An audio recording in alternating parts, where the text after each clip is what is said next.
Tonight, the Jewish holiday of Hanukkah marks its third day around the world. Tonight, 6 News' Brent Weber was on hand for the lighting of the menorah in Omaha while shedding light on those in war-torn Ukraine.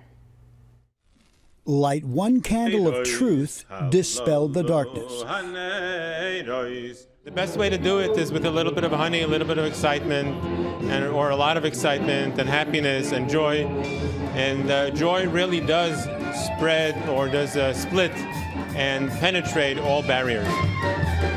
With that, embracing Ukraine is a perfect gesture for Omahans celebrating Hanukkah. You know, we are in a dark tunnel, and it's a challenging time, especially for our brothers and sisters in the Ukraine, many of whom I know personally.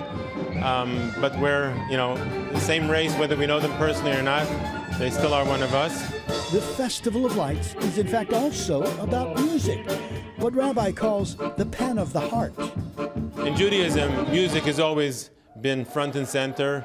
It's what we pray with, it's what we celebrate with, it's what we cry and laugh, and basically the entire cycle is really connected through music.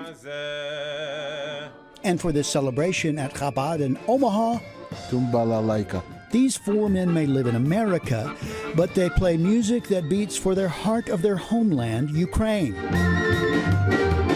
Not just connected to the God, but any good voice and inclination and music lift people up, brings their spirits up. So Hanukkah of Lights, actually it's about lifting people up for better. Money raised at this celebration will generate some of what's needed for families in Ukraine, including quite literally generators in the winter months ahead. On your side in Omaha, Brent Weber, 6 News.